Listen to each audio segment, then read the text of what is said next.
ఇవాళ ఆయన చెప్పినటువంటి పథకాలనే ఇవాళ 2,000 రూపాయలు 3,000 రూపాయలు అని కానివ్వండి, లేకపోతే నిన్న మొన్న అనేక బీసీ కార్పొరేషన్స్ అనౌన్స్ చేశారు నిన్న క్యాబినెట్లో కూడా. అవి అంతకుముందు బీసీ డిక్లరేషన్లో జగన్మోహన్ రెడ్డి గారు చేసినటువంటి విషయం మనం చూసాం. ఇలా అనేకమైనటువంటి పథకాలకు సంబంధించినటువంటి విషయంలో ఈ 5 సంవత్సరాలను కూడా పని చేయకుండా ఈ 5 సంవత్సరాలు కాలయాపన చేస్తూ ఇవాళ ఎన్నికల ముందుకు వచ్చేటప్పటికీ కనీసం రైతు రుణమాఫీ 4-5 విడత ఇంతవరకు వేయలేదు. ఇంతవరకు 4వ విడత 5వ విడత వేయాల్సినటువంటి డబ్బు వాళ్ళ అకౌంట్లోకి వెళ్లకుండా ఇన్ని వేల పథకాలని ఈ 4 రోజుల్లో ప్రకటిస్తూ రేపు పోస్ట్ డేటెడ్ చెక్కులు కూడా ఇచ్చి మహిళలకు ఇవ్వాల్సినటువంటిది వడ్డీ రాయితీ అనేటటువంటిదే 6,000 కోట్లు రావాలి. ఇది ఆమంచి కృష్ణమోహన్ చెప్తా ఉంటాడు. 6,000 కోట్లు వడ్డీ రాయితీ మహిళలకి, డ్వాక్రా మహిళలకి ఇవ్వాల్సినటువంటిది ఇవ్వకుండా ఇవాళ పోస్ట్ డేటెడ్ చెక్కులు ఇచ్చి 2,000, 3,000, 3,000, 9,000 ఇస్తున్నామని చెప్పడం, ఇంకా అనేకము. ఎక్కడ రాష్ట్రంలో ఎక్కడా కూడా గ్రామాల్లో రోడ్లు వేశారు. దాదాపు ప్రతి సంవత్సరము ప్రతి జిల్లాకి 700 కోట్ల రూపాయలు.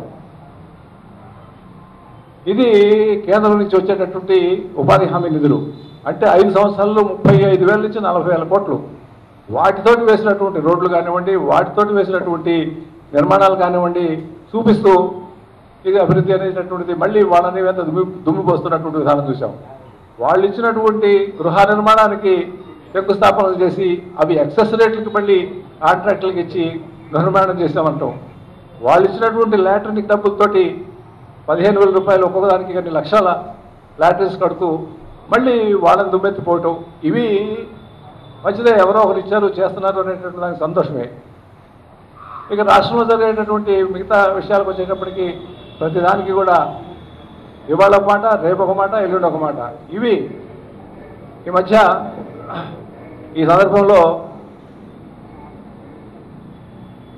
జస్ట్ ఒక లైటర్ వెయిల్లో మీకు చెప్పాలనుకున్నా, ఎందుకంటే వచ్చేసింది కాబట్టి ఫ్లో. లైటర్ వెయిల్లో మనకి భగవంతుడి సృష్టిలో మనకి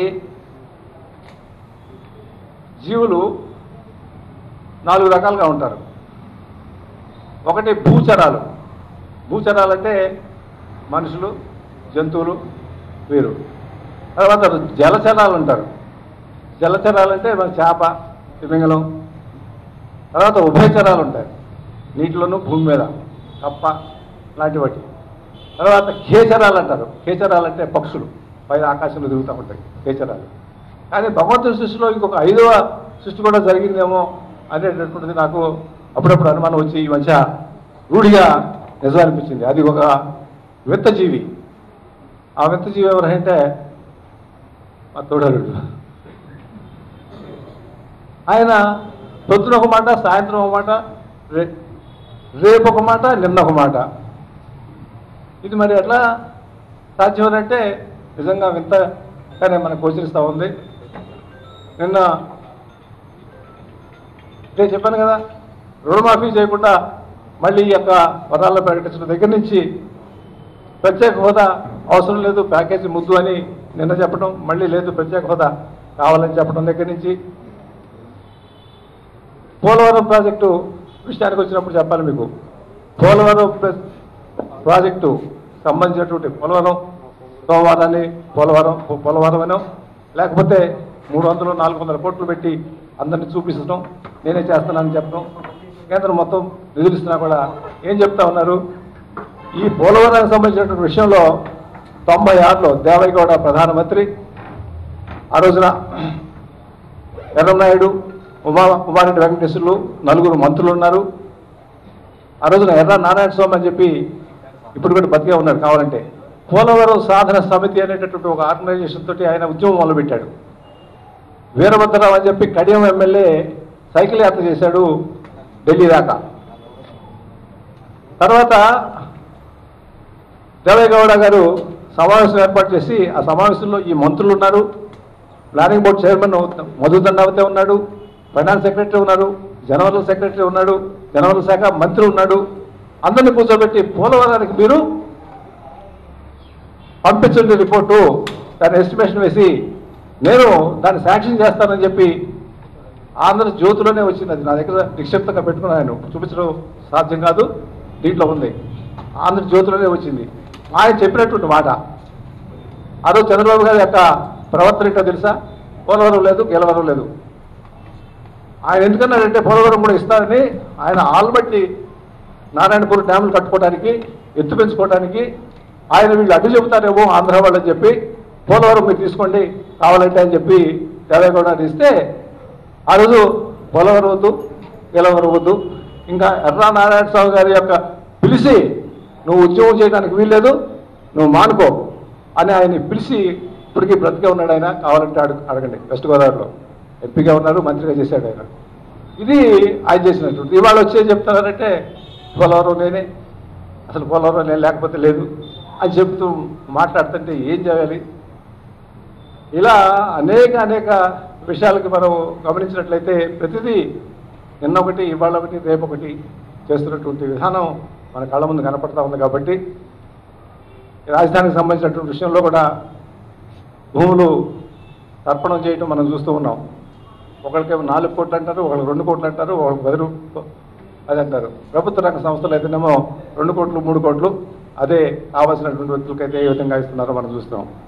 నిర్మాణం చేయండి, కానీ ఇప్పటి వరకు గ్రాఫిక్స్ చూపించి ఎవరైనా 5 సంవత్సరాలు ప్లాన్ అంటే ఏమంటారు,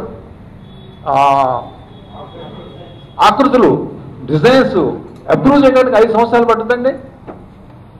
ఇచ్చిన డబ్బులేమో తాత్కాలిక నిర్మాణాలు చేసుకుంటూ అవేమో ఎక్కువ ఎస్టిమేట్స్కి వేసి సరైనటువంటి నిర్మాణం లేకుండా కారుతా ఉంటే మళ్ళీ యూసీలు ఇవ్వమంటే తప్పుడు యూసీలు ఇచ్చి కేంద్రానికి తప్పుడు యూసీలు ఏది మేము ఆ క్వార్టర్స్ కట్టాము, ఈ క్వార్టర్స్ కట్టాము, ఎమ్మెల్యే క్వార్టర్స్ కట్టాము, ఎంపీ క్వార్టర్స్ కట్టాము, లేకపోతే ఆఫీసర్స్కి ఇల్లు కట్టామని చెప్పి చెప్తూ వస్తున్నారు. ఇక్కడికి వస్తే లేవు.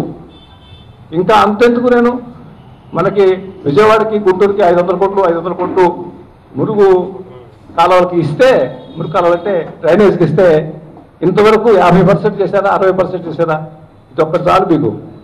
నేను చాలా చోట్ల చూశాను, ఇక్కడ తొవ్వేసి ఉంటాయి, నిర్మాణం పూర్తి కాల.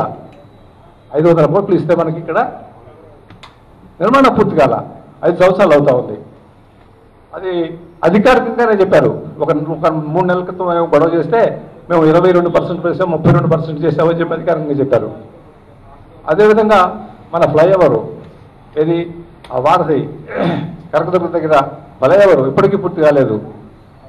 మరి నితిన్ గడ్కరీ గారు వచ్చి 60,000 కోట్లకి రింగ్ రోడ్డు సహా అనంతపురం అమరావతికి రోడ్డు మీరు ఎక్వైర్ చేసి మీరు డిపిఆర్ పంపించండి, మేము శాంక్షన్ చేస్తామంటే అయ్యేమో ఇవ్వరు.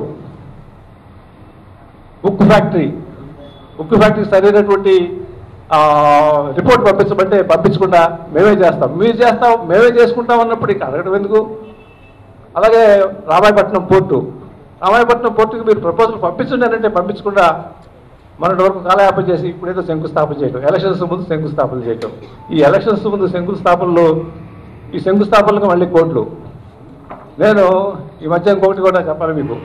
ఈ మధ్య ఒక ఆయన మా రాధాకృష్ణ గారు, జ్యోతి మిత్రులు ఉండొచ్చు, నాకు మిత్రుడే రాధాకృష్ణ, నాకు చెప్పాలని లేదు కానీ తప్పదు. ఎందుకంటే మొన్న కొత్త పలుకు అనే దాంట్లో నా మీద ఇష్టానుసారంగా రాశాడు. నేనంట అసూయ ఈర్ష్య పడుతున్నానని చెప్పి రాశాడు ఆయన. ఎందుకు? చంద్రబాబు గారు ముఖ్యమంత్రి అయినందుకు నేను అసూయ, ద్వేషం, ఈర్ష్య నేను పడుతున్నాను. నేను 5 సంవత్సరాలు చాలా ఆనందంగా ఉన్నా, కానీ నాకు అసూయ ఈర్ష్య కాదు, చంద్రబాబు మీద జాలి. ఎందుకని తెలుసా? చంద్రబాబు సీట్లో కూర్చోచ్చు కానీ నాలాగా మాత్రం ఆనందిస్తూ ఉన్నట్టు మనిషి కాదు అని చెప్పి నేను అనుకుంటా. నేనైతే ఆ సీట్లో 1 నిమిషం కూడా కూర్చోలేను.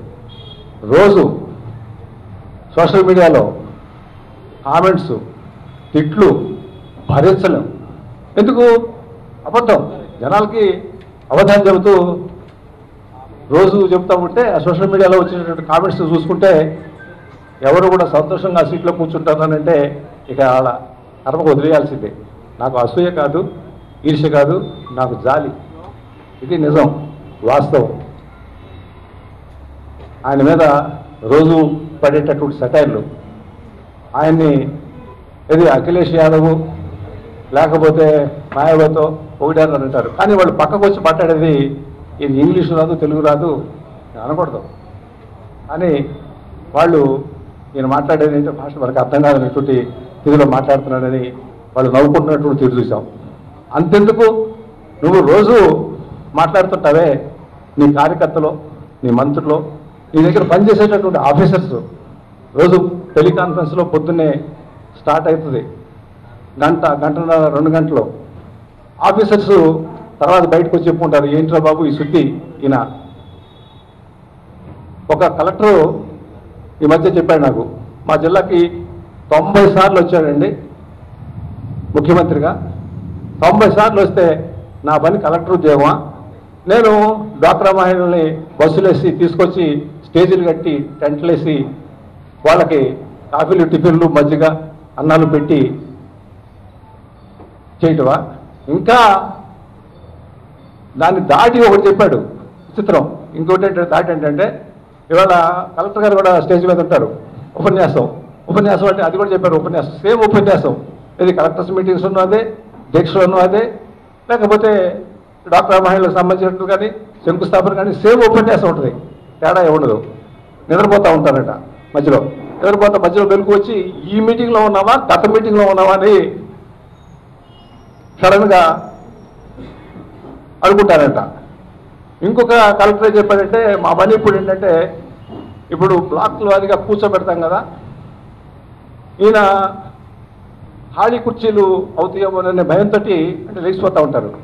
ఈ కలెక్టర్ గారు స్టేజ్ మీద నుంచి ఎంఆర్ఓల్ని, ఆర్డీఓల్ని వీళ్ళందరినీ అక్కడ జనం లెగుస్తున్నారు కూర్చోబెట్టండి, ఇక్కడ జనం లెగుస్తున్నారు కూర్చోబెట్టండి, ఇదంట కలెక్టర్ గారి చర్య. ఈ రకంగా వ్యవహారం నడుపుతూ ఉన్నారు.